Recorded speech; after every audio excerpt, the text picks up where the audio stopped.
Olá, eu sou Márcia Bickel, analista de recreação e lazer do Departamento Nacional do SESC, e estou aqui para te contar que nesse mês de outubro acontece o projeto Brincar é Demais, que promove diversão, desafios e descobertas para crianças de todas as idades. A Semana Brincar é Demais é também uma oportunidade para que nós, adultos, possamos refletir com mais carinho sobre a importância e as potencialidades do brincar para crianças de todas as idades. Hoje, no vídeo que assistiremos, a diretora da IPA Brasil, Associação Brasileira pelo Direito ao Brincar e à Infância, Janine Dodge, nos convida a refletir um pouco mais sobre o tema gestão de riscos no brincar. E daí eu te pergunto, você já parou para pensar que às vezes nós adultos é que criamos barreiras para que o brincar aconteça de forma livre e espontânea entre as nossas crianças? Essa é apenas uma primeira etapa das muitas oportunidades de reflexão que o papo sobre gestão de riscos no brincar traz para você. Vamos assistir? Então, eu sou Janine Dodge. Pelo meu sotaque, vocês podem perceber, talvez já, que eu não sou brasileira de origem. Eu sou canadense, eu nasci e cresci no Canadá. Eu vim parar aqui no Brasil há uns 20 anos atrás por amor e fiquei. E agora também sou brasileira. A minha experiência, só para contar um pouquinho, o porquê tanto também que eu tenho interesse em estar aqui com vocês hoje e porquê tanto que eu me apaixonei e fico trabalhando com brincar. Eu trabalho hoje com a IPA Brasil, que é a Associação Brasileira pelo Direito da Criança e do Adolescente a Brincar e à Cultura. É uma associação sem fins lucrativos, presente no Brasil há mais de 20 anos, mas presente no mundo há mais de 60 anos e em vários países ao redor do mundo.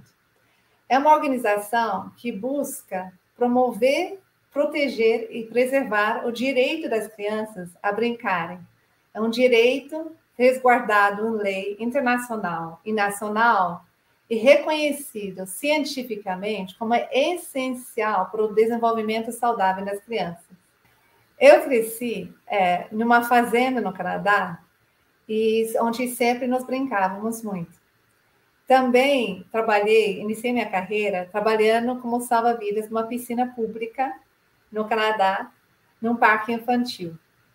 Essas duas experiências, né, de vida como criança e de vida profissional, acabaram a me fazer um profissional que preza muito pelo brincar, desde sempre.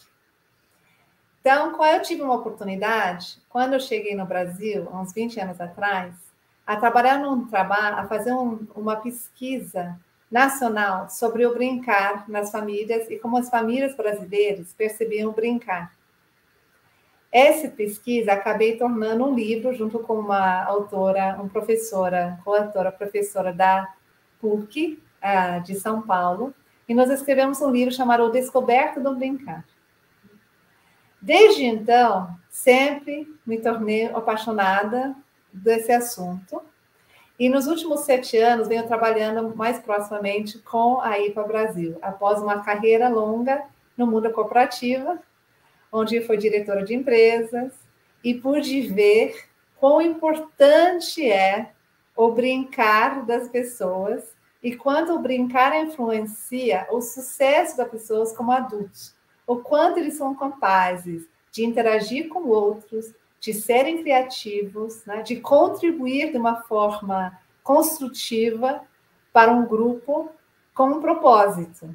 Então, eu vivi por muitos anos no mundo corporativo a importância do brincar, por mais que pareça contra-intuitivo, né, de falar que eu estava trabalhando no mundo corporativo com pessoas adultos, e percebi a importância do brincar, mas é fato.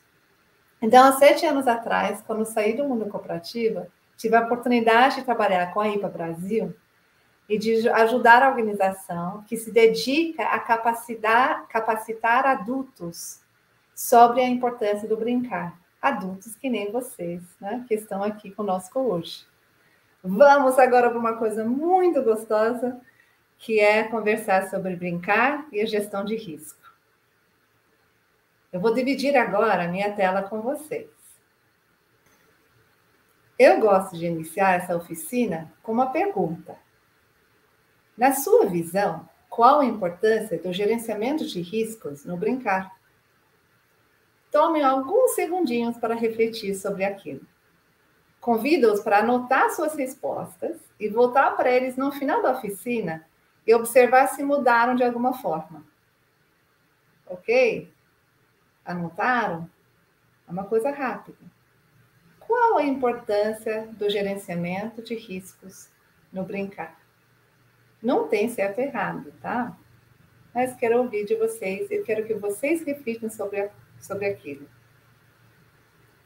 Como eu não consigo captar neste momento tudo que vocês estão anotando, mas eu já captei de muitos alunos isso aí, eu vou compartilhar uma seleção de respostas de participantes anteriores que me parecem melhor representar a diversidade de perspectivas presentes em nosso entorno hoje. Então, vamos lá. Muito importante. Segurança em primeiro lugar. Mais pela frente, vou comentar mais sobre a palavra segurança, que apareceu em quase metade das respostas sempre que nós fazemos essa pesquisa. Importante propiciar um lugar seguro, como ao ar livre, para as brincadeiras onde o adulto interfere se for solicitado e observa se há algum risco prejudicial a fim de mitificá-lo, separando do risco aceitável que vai propiciar crescimento à criança. Então, aqui você vê que tem pessoas, com certeza, entre vocês, que conhecem ou já refletiram mais sobre o assunto. Quem mais? É importante para que as crianças possam brincar livremente, sem correr riscos de se machucar. Abraçar novos desafios muitas vezes acarreta algum grau de risco. Imagina uma criança aprender a dar os primeiros passos ou andar de bicicleta. Estes riscos raramente podem ser completamente eliminados sem comprometerem a aprendizagem. Outra pessoa refletindo um pouco mais sobre o assunto. Saber brincar com segurança sem riscos. Deve ser equilibrado. Brincadeira ao ar livre oferece risco. E eu preciso intervir para não correr riscos. E outras pessoas, muitas vezes, colocam, nunca pensei sobre o assunto, alguma coisa semelhante. E se vocês caem nessa última categoria, não se preocupam. Se nunca pensaram sobre o assunto, espero poder agregar para vocês alguma coisa sobre ela hoje. E se já pensaram, refletiram muito, também espero cutucá-los, provocá-los a fazer ainda mais para pensar e agir sobre esse tema. As respostas ilustram a tensão que enfrentamos quando se fala de risco e brincar. E o fato é que a questão da gestão de risco no brincar não é ainda amplamente discutida entre profissionais ou pais, com exceção de alguns ambientes específicos. Essa imagem, com ambos os sinais de verde para caminhar e vermelho para parar abertos, ilustre para mim a tensão que vivemos hoje quando se fala em brincar. Por um lado, nossa cultura celebra a inovação e a criatividade que é associada ao brincar e busca pessoas que pensam fora da caixa e se arriscam para propor soluções e fazer as coisas acontecerem. Ou seja, pessoas que andam. Por outro lado, somos também uma cultura que busca segurança em tudo o que faz e vê risco como sinônimo de perigo. Ou seja, que quer parar qualquer brincadeira onde existe a possibilidade de dano físico ou dano emocional. Vivemos numa cultura que especialistas reconhecem como cada vez mais paranoica com risco. A IBA Brasil usa o que chamamos de modelo carrinho de rolimã para descrever os 4 elementos essenciais para assegurar o direito de brincar. Hoje vamos considerar o que significa um espaço qualificado, com relação a riscos, e também a questão de permissão. Permissão é talvez o ponto mais crítico hoje quando se fala de risco. A permissão dos adultos para que as crianças assumir ou não se assumirem determinados riscos. Quando se trata de risco, veremos que o ideal no brincar é encontrar um equilíbrio. Hoje, na linguagem geral, o termo risco é usado como sinônimo de perigo e é associado a consequências negativas. Escutamos a palavra risco, imediatamente pensamos em perigo, afastar-nos. Mas, na verdade, risco é a probabilidade de um evento acontecer. Isso é o que torna tão difícil de trabalhar. Risco não é uma garantia que sim ou que não, que algo irá acontecer. Representa o grau de certeza ou não que temos de um evento futuro vir a passar. Quando negativo, entendemos o risco como uma ameaça e quando positivo, como uma oportunidade. Hoje em dia, é difícil entendermos risco como oportunidade. Risco é fortemente associado a perigo e é algo que deve ser evitado. Ou seja, quanto menor risco, melhor. Quem já ouviu do termo risco zero? Os japoneses deram origem ao termo para comunicar a busca para um ambiente de trabalho, uma fábrica, que não provocasse nenhum dano físico para o trabalhador. Isso faz todo sentido no mundo do trabalho. Mas, no brincar, em muitos casos, a presença de um perigo, uma fonte potencial de dano, pode ser bem-vindo. Lembram-se, como lembrou nessa fala que eu coloquei anteriormente de um participante dessa oficina? Lembram-se de aprender a andar de bicicleta? Não tem como aprender a andar de bicicleta, que nem essa menina, sem correr o risco de cair e se machucar. E imagina um bebê aprender a caminhar sem cair. Não existe. Aprender com a experiência envolve a dificuldade tanto quanto o prazer. Envolve errar e acertar.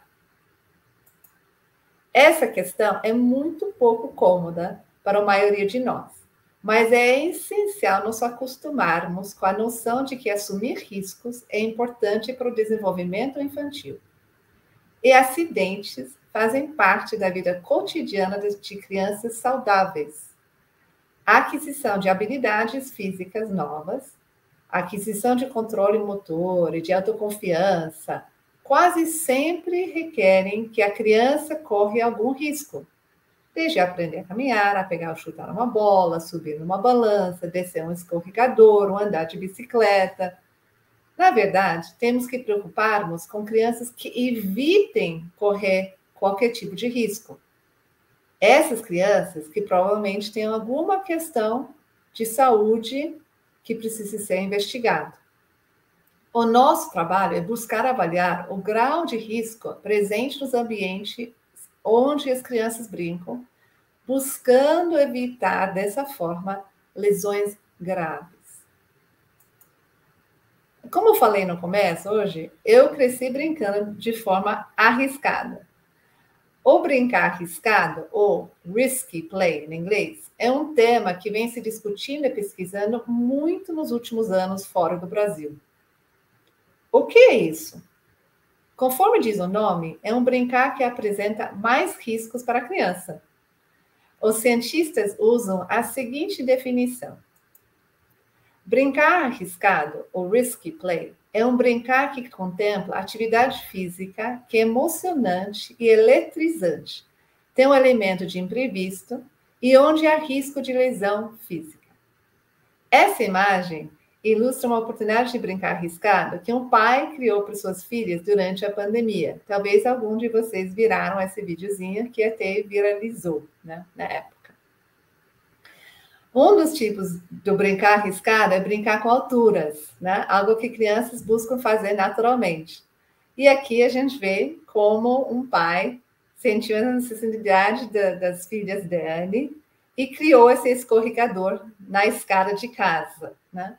E pela expressão da menina, dá para ver a sensação de descer do imprevisto da velocidade que ela acumula, passando no túnel escuro. É emocionante, eletrizante. Dá para imaginar as meninas subindo e descendo centenas de vezes, aproveitando esse tipo de brincar mais arriscado. São muitos os benefícios do brincar arriscado. Pensando na menina, no escorregador, né?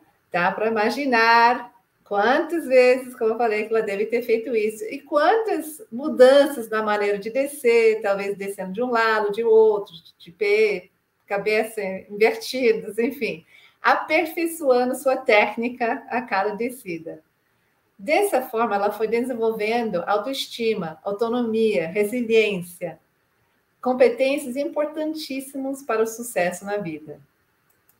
O brincar arriscado também fomenta autorregulação, pois cultiva o conhecimento da criança sobre seus próprios limites e, dessa forma, a sua capacidade de avaliar e gerenciar riscos. É interessante observar que hoje, como adultos, podemos ajudar a gerenciar os riscos do brincar das crianças, mas precisamos sempre lembrar que as crianças também aprendam e precisam aprender a gerenciar riscos desde cedo. Não tem como chegarmos aos 18, 21 anos e, de repente, sermos competentes para gerir riscos, né, se a gente nunca praticou aquilo antes. É uma habilidade que adquirimos com o tempo, a experiência e a reflexão. Pelo prazer e emoção que gere, o brincar arriscado também naturalmente provoca maior atividade física, o desenvolvimento de habilidades motoras e a interação social. Treina a criatividade e a resolução de problemas. Por exemplo, como posso descer esse gramado rolando sem eu ficar tonta? Ou descer torto, né? Que possa aprender com os meus amigos a respeito. São tantos os benefícios importantes do brincar arriscado para o desenvolvimento e aprendizado das crianças que uma associação internacional fez uma declaração a respeito. Essa associação chama a International School Grounds Alliance e se trata de uma associação internacional de especialistas e organizações sem fins lucrativos de 16 países dedicados a chamar atenção para a importância do pátio ou espaço na escola onde as crianças brincam. Em 2017, soltaram a seguinte declaração: oportunidades de correr riscos são um componente essencial de espaços escolares voltados para o desenvolvimento integral da criança. Adultos e instituições têm a responsabilidade de usar o bom senso ao proporcionar e permitir às crianças e jovens atividades que envolvem assumir riscos. Vamos agora falar dessa questão, acho que vocês devem ter percebido aí, que colocam bem lá na declaração de bom senso. Né? Então, vamos falar o que é esse bom senso e risco. A avaliação de risco é um processo dinâmico. O grau de risco, ou percepção de grau de risco de uma determinada situação é diferente para cada um. Olhando essa imagem, imagino que entre nós aqui, entre todos nós aqui agora assistindo, vocês aí em suas casas, no seu trabalho, devem haver percepções bem grandes e bem diferentes do grau de risco de danos físicos e de oportunidade de aprendizado que essa situação apresenta. Alguns de vocês talvez ficam horrorizados e outros querem pular em cima junto com as crianças. Vimos antes que muitas pessoas associam segurança com risco no brincar. São muito frequentes as perguntas como: este parque infantil, parque, árvore, praça pública, enfim, escorregador, é seguro? Não há uma resposta simples a perguntas como essa, porque a palavra segura também significa coisas diferentes para pessoas diferentes. Por causa dessa ambiguidade e confusão, a recomendação nossa é que o agente do brincar, o mediador do brincar, deve evitar o uso desqualificado da palavra seguro. Pode gerar conflitos ou mal-entendidos.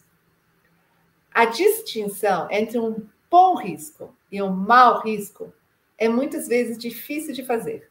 Precisamos ter consciência sempre de que a avaliação de risco é subjetivo, contextual e pontual. Para sentir bem essa subjetividade, vamos fazer um pequeno exercício agora. O que vocês fariam ou diriam caso se deparassem com essa situação?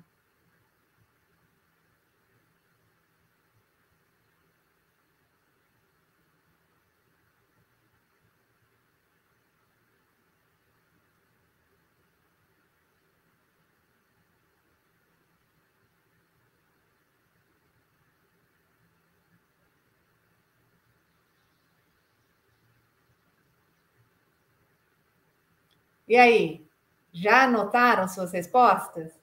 Vamos ver o que outros colegas já responderam para esse mesmo exercício? São respostas que captamos pela ferramenta Mentimeter, quando estamos fazendo esse exercício ao vivo. O que você, como adulto, faria ou diria ao se deparar com essa situação? Olha aí. Aí você vê o que outros vão falar. Desce daí, né? Vai cair. Outra, preocupação. Outro, cuidado, né? Você vê muitos cuidados aí na tela. Ficaria com medo de que as crianças se machucarem e precisassem ir ao hospital. Bem, toma um cuidado para não cair. Outra pessoa, eu ajudaria. Alertar sobre tomar cuidado e ficar perto por causa de algum problema. Aqui mais alguns. Iria observar e ficar por perto caso precisar de auxílio. Se concentram. Aí alguém fala dessa forma, né? Correr e proteger. Alguém está querendo chegar perto.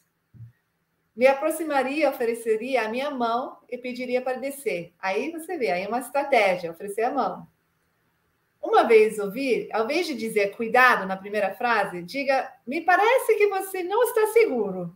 Então, outra pessoa, uma pessoa refletindo em como que poderia fazer, né? Preocupação, susto, alguém reconheceu, né? Se sentiria assustado. Apreensiva, equilíbrio, né? Alguém pensando, como que eu faço? Desce daí. Ou seja, muitas perspectivas e muitas possibilidades de atuação, né? Ou de que fazer, quando você depara com qualquer situação que envolve crianças e uma percepção de possível risco de dano, né? Agora, eu vou passar a imagem novamente e quero que vocês imaginem que são as crianças agora em cima da cerca. Novamente, os convido para registrarem suas respostas por escrito, para poder comparar com as respostas de outros em seguida. Ok? Agora uma pergunta específica, lembrando o que eu pedi. Vocês vão olhar essa imagem novamente e a pergunta é: o que essas crianças diriam para os adultos, que nem você, aí por perto, presentes e observando essa cena? Vamos lá?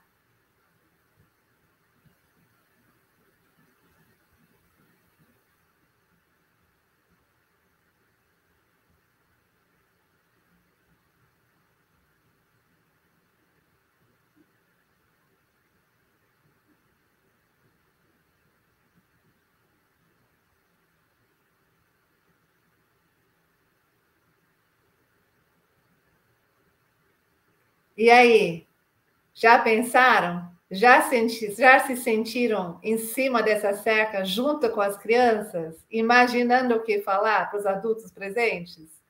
Vamos ver se a energia não muda. E vamos ver as respostas dos colegas que imaginam que seja ou não seja diferente para vocês aqui hoje assistindo. O que as crianças então diriam para os adultos? Não tem perigo. Olhe como sou corajoso. Eu consigo, relaxa. Aí você começa a ver muito mais emoção até nas respostas que as pessoas, vocês mesmos, devem ter colocado nos seus papéis. Calma, eu consigo. Olha para mim, estou conseguindo me equilibrar, né?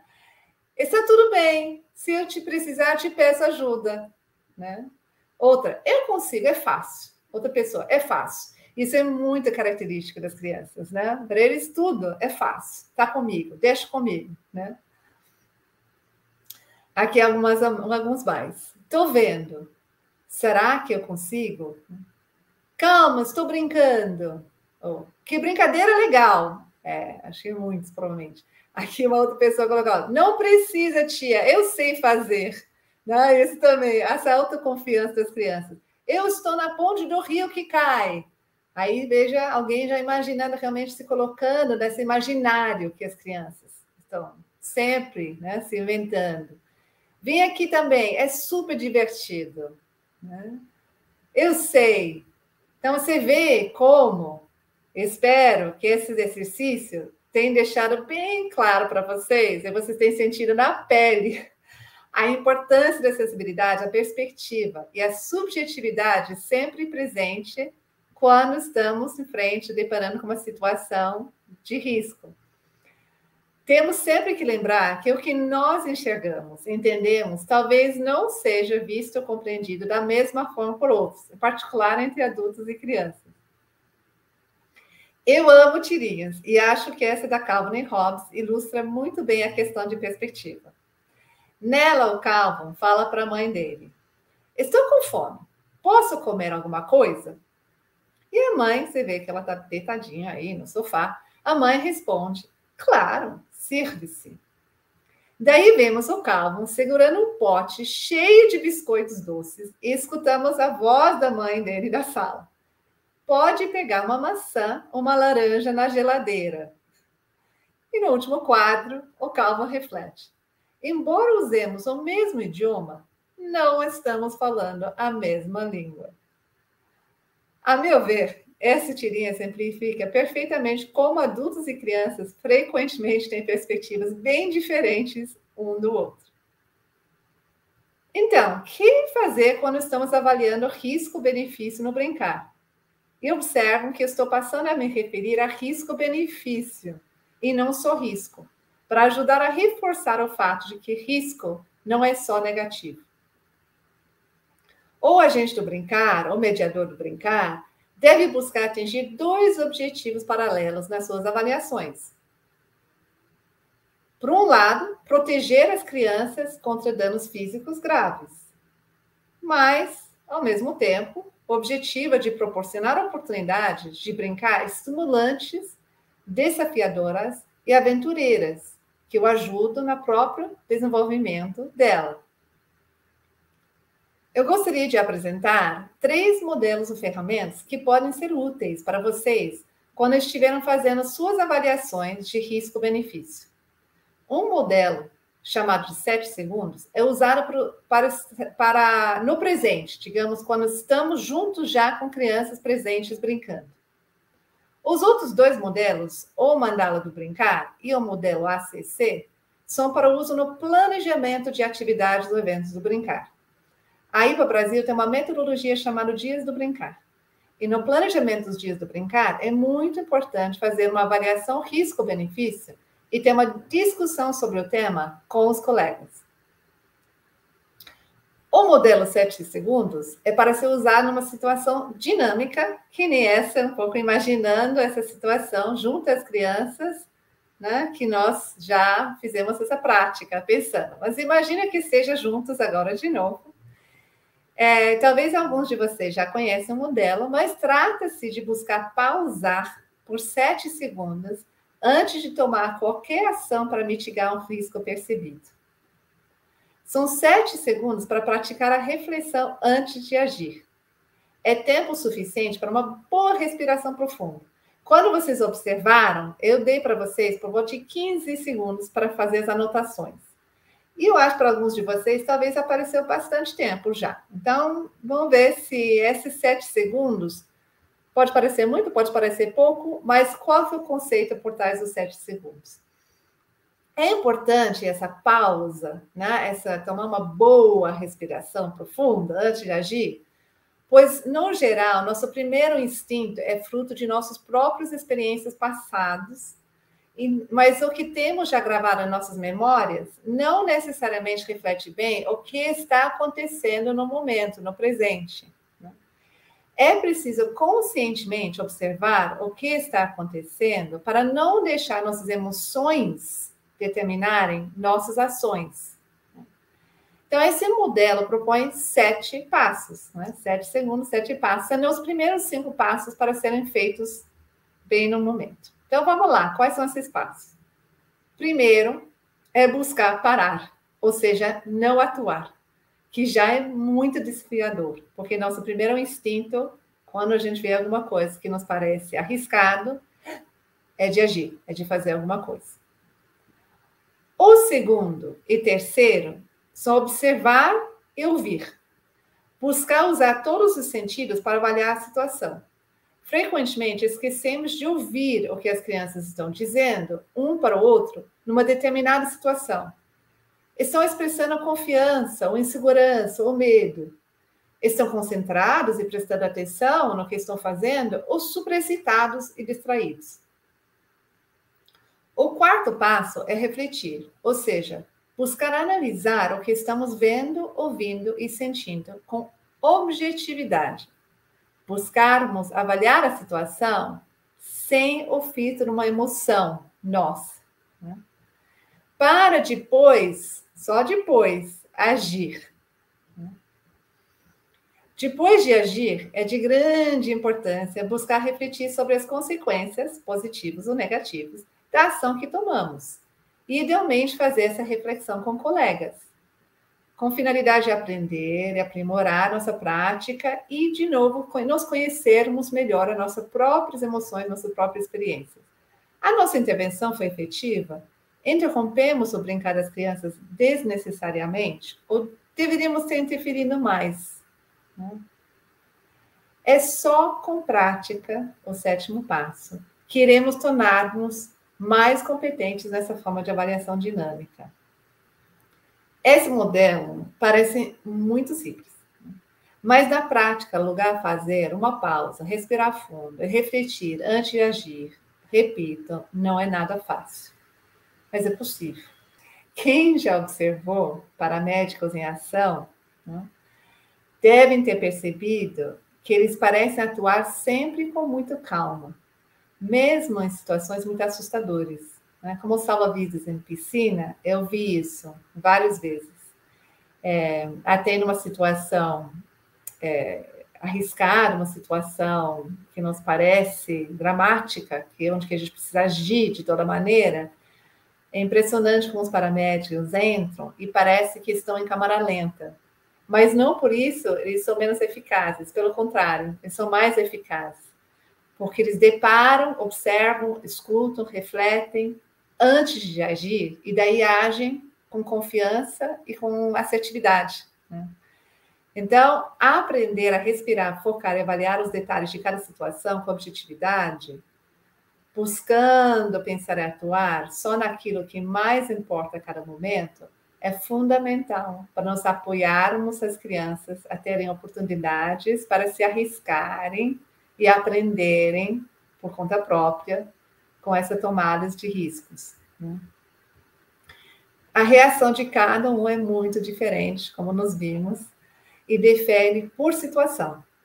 Incentivo vocês a praticarem esse modelo sempre que se deparam com uma situação nova, para que seu uso se torne mais natural e fluido. Certamente sentirão mais confiança na sua atuação como mediadores ou agentes do brincar. Agora, para um modelo, né? Para planejar um dia do brincar, usemos esse modelo de mandala do brincar. Irão conversar mais, e se fizer mais cursos da IPA, ou podem conversar mais sobre esse tema, sobre esse modelo, que é muito poderosa. Nele consideramos todos os elementos num determinado ambiente e como contribuem para criar um mundo de possibilidades para as crianças brincarem. A criança está sempre contemplada como o centro dessa mandala. E os fatores que influenciam o brincar no seu entorno, que são a família, a comunidade, o espaço, ou espaços, os materiais que estão nesse espaço, as brincadeiras que possam surgir, o agente, ou os agentes de brincar presentes, né? Suas personalidades, experiências, competências. Né? E observem que no mundo azul das possibilidades, nesse modelo, há uma lupa. Essa lupa representa a avaliação de risco-benefício, que sempre deve ser feita antes, durante e depois de qualquer ação. Sempre devemos considerar o que fazer em caso de cada uma das situações ou elementos que identificamos no nosso planejamento, né? Esse modelo ajuda bastante também quando estamos planejando, a ter conversas mais eficientes, mais eficazes, com quem a gente estará fazendo essa ação. Então, espero que seja de grande utilidade para vocês. O modelo ACC, o último modelo dos 3 que eu vou apresentar, ajuda muito na avaliação prévia de risco-benefício de uma determinada oportunidade para brincar. Então, ele é usado também no planejamento. Ele contempla 3 dimensões: ações, comportamentos e contexto. E vamos brevemente considerar cada um. Posteriormente, vocês irão receber essa informação, né? E espero daí vocês possam revisar e refletir mais sobre ela com calma. A primeira dimensão provoca uma reflexão sobre quais ações que as crianças poderão tomar que poderiam resultar em danos físicos ou emocionais. Tem vários tipos de ação para os quais devemos prestar muita atenção, pois tem maior probabilidade, maior risco de resultar em danos físicos mais graves. Então, são situações onde que imaginamos que um contexto, um entorno, pode oferecer para as crianças a oportunidade de agir de forma de que se raspam, queimam, colidem, sejam constrangidos, caiam, se ferem, né? Isso que a gente está conversando, se machucam, ingerem alguma coisa, se afogam, ou quase se afogam. A questão de água, de novo, eu que vou usar o vídeo de piscina, é muito importante. Uma criança pode se afogar em só S de água, o que é o suficiente, né? Se deitar. Ofensas também provocam ações. Então, todas essas ações a gente pode prestar, ou devemos considerar com mais cautela, né? A possibilidade desse tipo de ação acontecer. A segunda dimensão considera os modos de comportamento de crianças que podem levá-las a terem menos capacidade de autogestão, né? Menos capacidade de gerenciar riscos por si próprios e outros em torno delas. O comportamento das crianças está intrinsecamente ligado às suas emoções, que nem o nosso, né? Por isso os 7 segundos. O que a gente consegue fazer para calmar nossas emoções frente a uma situação que nos parece arriscada? Os estados emocionais das crianças influenciam tanto os sinais que elas transmitem a outras pessoas ao brincar e as formas em que elas mesmas respondem a sinais dos outros. É uma troca, né? A maneira pela qual as emoções de cada criança são expressas através de suas ações pode representar o risco para a própria criança ou para outras pessoas na sua vizinhança, né? Em particular, devemos prestar atenção para comportamentos imprudentes. Por exemplo, crianças podem descer um escorregador prestando atenção ou não, né? Eles podem descer com controle ou se jogando de qualquer forma. Acredito que vocês conseguem imaginar que as consequências podem ser muito diferentes. A superexcitação é um tema muito importante observar. Quem já não observou isso com crianças que se juntam e ficam tão excitadas, tão emocionadas, que elas não conseguem mais se controlar e a emoção toma conta. Tá? Isso é muito comum. Até às vezes quando entre adultos, né? Você começa a entrar uma gargalhada e não consegue parar. Né? E quando as crianças estão muito excitadas, junto com os outros, aí é onde que não conseguem fazer uma gestão, muitas vezes uma gestão muito coerente, né? Uma gestão de risco muito coerente. A inexperiência, né? Então, devemos considerar, é a primeira vez ou a 100ª vez que uma criança, por exemplo, está pulando daquela mureta que nós vemos. Também influencia bastante a possibilidade de risco de dano físico acontecer. E, por último, vamos pensar também na intenção da criança. Observar se a criança está com raiva, está buscando se vingar ou provocar outra criança. Né? Devemos sempre contemplar as emoções por trás dos comportamentos das crianças para avaliar o risco ou benefício de uma determinada brincadeira. Tá? E, finalmente, o terceiro elemento desse ACC é a dimensão contexto. Contexto, na minha opinião, é tudo. O nível de risco associado a qualquer comportamento de brincar pode ser muito influenciado por fatores específicos no contexto. Elementos de contexto para considerar incluem a cultura da comunidade, por exemplo, desse grupo de crianças, de família.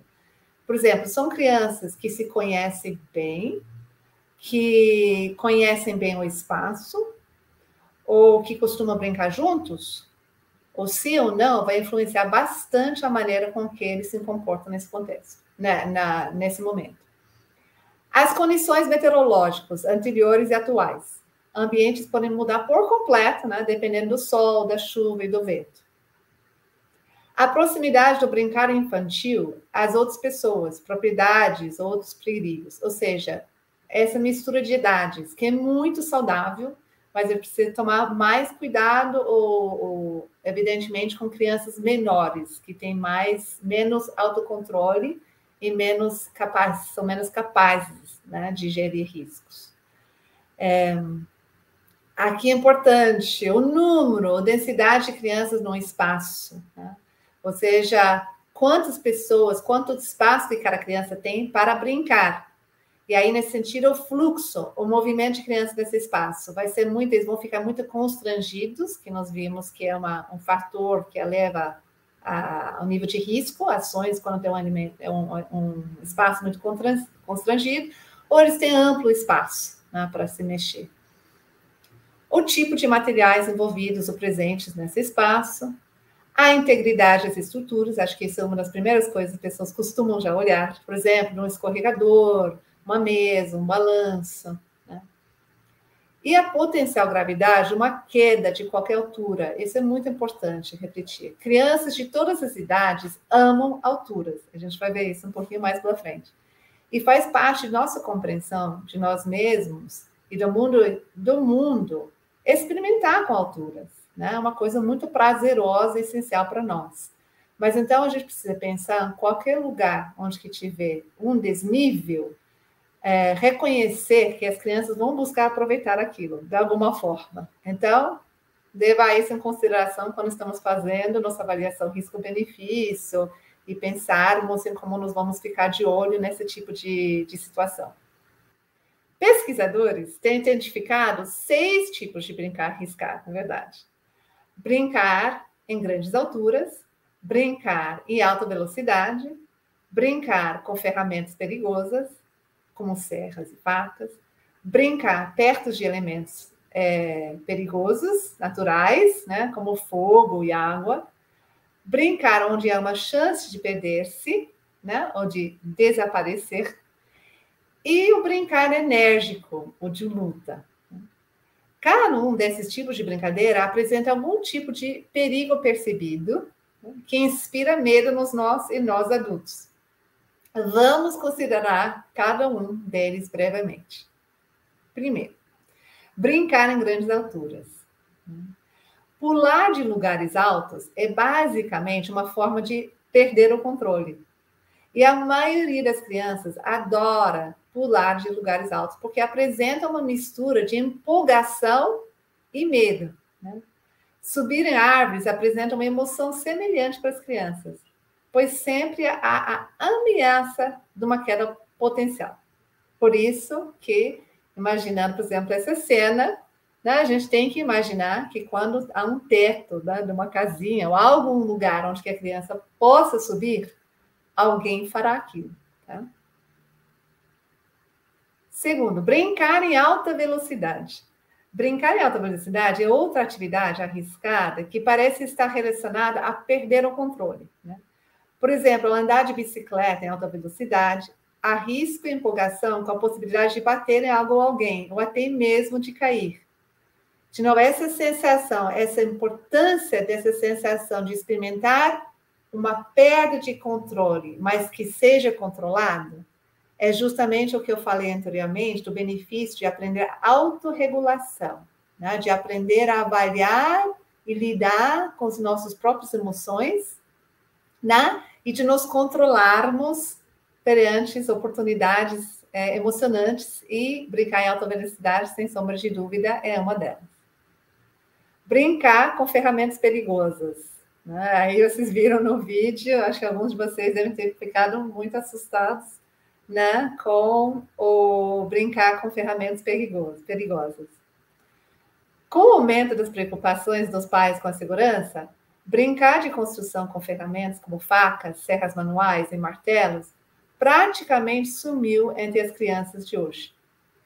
Ainda assim, as crianças tendem a adorar usar ferramentas quando têm a oportunidade.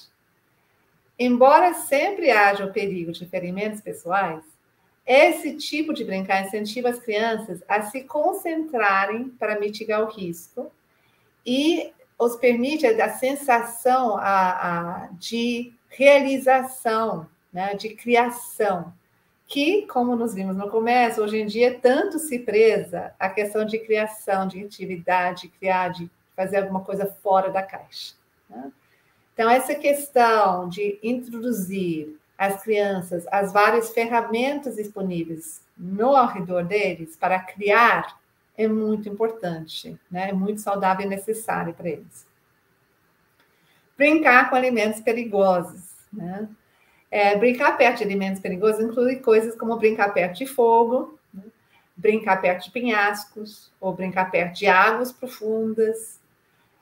Não é preciso dizer muito aqui, eu já coloquei bastante isso, essa foto até os meus filhos adoravam brincar no banheira, que eu acho maravilhoso, mas sempre com esses alimentos por perto, tem perigo, e tem perigo, é fácil ver perigo à vida e à integridade física, que podem representar a interação com esses alimentos.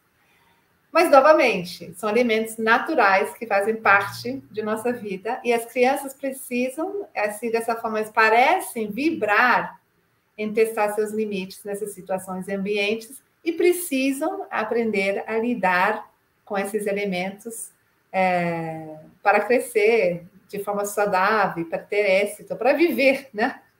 Então, não vamos poupar também, sempre ao poupá-los, não estamos, na verdade, prestando serviço para eles.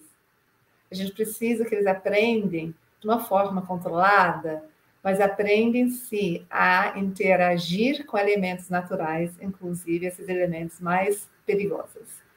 Né? Brincar onde as crianças podem desaparecer ou se perder. Né? Esse tipo de brincadeira refere-se a ocasiões em que as crianças têm a oportunidade de explorar os espaços por conta própria, aventurando-se em áreas desconhecidas, com perigo de se perderem. É o famoso esconde-esconde, né, que é universal, mundo inteiro, e crianças e adultos de todas as idades adoram brincar de esconde-esconde. Aquela sensação de se perder e ser encontrado, a antecipação de ser encontrado é intrínseca ao ser humano, é muito importante. Certamente, se perder numa floresta, uma cidade desconhecida, apresenta perigos reais para uma criança. Né? Então, esse tipo de brincadeira desafia as crianças a medir distância, a reconhecer, lembrar pontos de referência para navegação em situação contida. Né? O esconde-esconde ajuda eles a aprender, a entender o espaço, o ambiente, numa situação ainda, na maior parte das vezes, mais contida, para que quando que saiam para o mundo e para os espaços desconhecidos no mundo afora, né, já tem essa noção, já sentem que conseguem, lograriam se encontrar, como que é essa sensação e que é que precisam fazer, né? Então, brincar enérgico de luta. Esse tipo de brincar requer muita autorregulação, né? Distinguir entre o contato lúdico e uma luta real. Pode incluir brincar de luta livre, judô, esgrima com paus, por exemplo. Muitas crianças ficam emocionadas, entusiasmadas com esse tipo de brincar, e muitos adultos ficam muito desconfortáveis com esse tipo de brincar. Mas a questão de aprender a autorregulação de sua própria força, né, de sua própria energia, é fundamental para a nossa interação social. Somos seres sociais. Então, essa interação é muito importante, sim. Bom, vimos, então, 6 tipos de brincar arriscado que pesquisadores têm identificados como importantes para o desenvolvimento saudável das crianças e de grande interesse da maioria delas. Da mesma maneira que cada criança é diferente, cada um de nós, adultos, irá sentir mais ansiosa ou mais atraída por um ou outro desses tipos de brincar arriscado. É natural. Eu os convido agora a responder a seguinte pergunta: qual desses tipos de brincar arriscado te deixa mais angustiado? Anota no papel, do seu lado. Tomar consciência daquilo. Qual tipo é para você te deixa mais angustiado? Aí, vamos ver de novo que outros colegas já responderam para essa pergunta? Aqui a gente costuma fazer de forma dinâmica, porque muda, até de um momento para o outro. Aqui foi um exemplo, daí a gente vê que isso aparece muito, brincar com possibilidade de esconder-se, brincar com alturas, deu mais angústia para esse grupo, brincar mais enérgico de luta, né? Então, nesse grupo brincar em alta velocidade, 4 pessoas sentiram que isso dava mais angústia. Isso muda muito, e muda muito dependendo do contexto ou do seu próprio estado emocional, né? É importante dividir nossas angústias com os colegas com quem estamos trabalhando como agente do brincar, tá? Eu sugiro que faça uma conversa em grupo a respeito desse tema, de que brincadeiras te angustiam abertamente, né? Com quem trabalha, com outros familiares ou amigos, enfim, outros adultos, outros pais, com quem frequentam, com quem interagem, podem fazer de uma forma seguinte, tão simples quanto, né? Se apresentam compartilhando quais desses tipos de brincar arriscado te deixam mais angustiado. Compartilhem quais são os 6 tipos com outros e compartilhem essa reflexão, né? Quais desses tipos de brincar arriscado vocês identificam na sua prática com crianças hoje? Ou seja, que você tem mais familiaridade, mais observa, ou que não tem familiaridade nenhuma, né? Podem continuar, dessa forma, discutindo como podemos promover o brincar arriscado em nossa prática com crianças, ou como eu posso fazer isso na minha prática, tá? Essas questões são muito importantes, e muito importantes a reflexão sozinha e a reflexão em grupo. E nós vimos muita coisa hoje. Eu acho que muita coisa que espero que vocês concordem merece essa atenção, esse foco. Aqui um resumo breve que vocês vão receber para apoiar o seu trabalho, tá? Eu espero ter provocado em vocês a curiosidade, né, e a vontade de explorar ainda mais esse tema, né?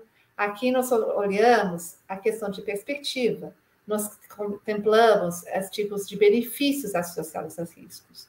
Nós contemplamos também a importância de combater a cultura do medo relacionado ao risco, de saber fazer uma avaliação de risco, né, dinâmica, e também fazer um planejamento, quando a gente vai fazer qualquer ação que envolve o brincar, sobre risco-benefício.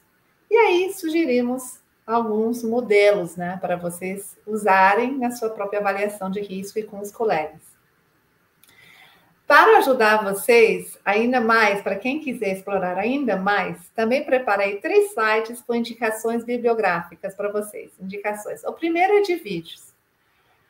Tem pouca coisa, como eu falei, ainda em português. A International School Grounds Alliance, sobre o qual nós já mencionei, né? Eles têm alguns materiais, tem materiais em espanhol também, materiais bem interessantes.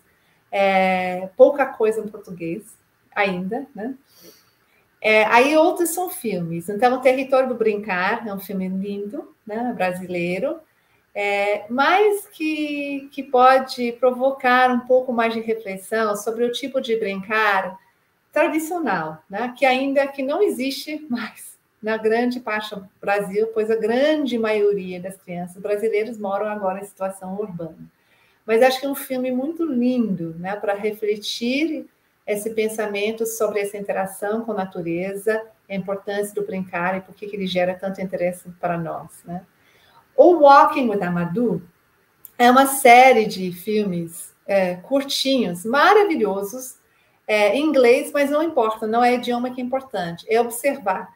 Som, imagem, a ideia foi genial. Colocaram um videocâmera, né, na cabeça de uma criança pequenininha, de 95 centímetros de altura, ou seja, mais ou menos de 3 anos de idade, e acompanharam ela enquanto ela muda no bairro dela. Ela está em Senegal, na África. Eu acho muito interessante para essa questão de perspectiva, para nós observarmos como o mundo também é muito diferente quando a gente, dependendo de nossa altura, e quando uma criança é pequena, tá?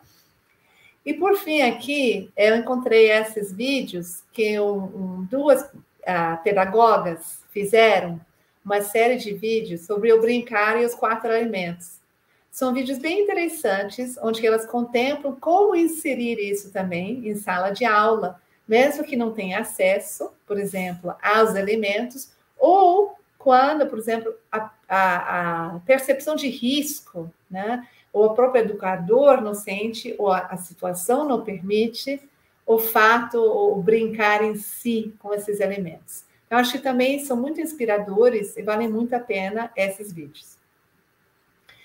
Também indico aqui, são 3 trabalhos em particular, e esses sites que têm informações muito interessantes sobre o risco-benefício.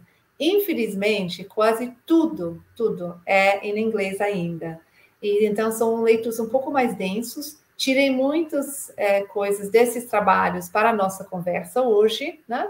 São trabalhos que exploram muito bem esse tema, então convido vocês e quem quer se desafiar um pouco no inglês a conhecer esses trabalhos, ou se precisam do apoio onde vocês trabalham, onde vocês atuam, para mostrar o quão importante é esse tema. Esses trabalhos talvez te apoiem nisso, como também aqui, por último, alguns trabalhos, pesquisas, publicações científicas sobre o tema. São também em inglês, mas eu acho que são importantes e também muitas vezes a gente precisa influenciar, né, no contexto escolar ou até no contexto com os pais, influenciá-los, a convencê-los, né, ajudar a proporcionar mais oportunidades para brincar risco para os demais. E, às vezes, esses trabalhos científicos ajudam muito, porque são mais objetivos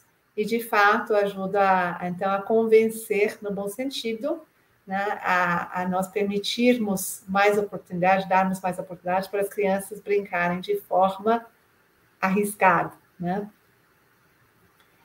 Por fim, eu queria pedir a ajuda de vocês.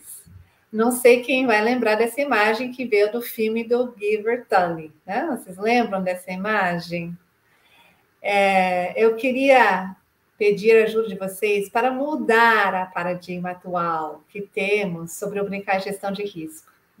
Acredito que é só tomando consciência de nossas próprias perspectivas e atitudes, conversando e discutindo muito o tema com quem puder e pondo em prática novas permissões, né? Nós pondo em prática novas permissões, nós mesmos, para as crianças, que lograremos mudar a crença atual de que eliminar todo o perigo deve ser sempre nosso objetivo no brincar.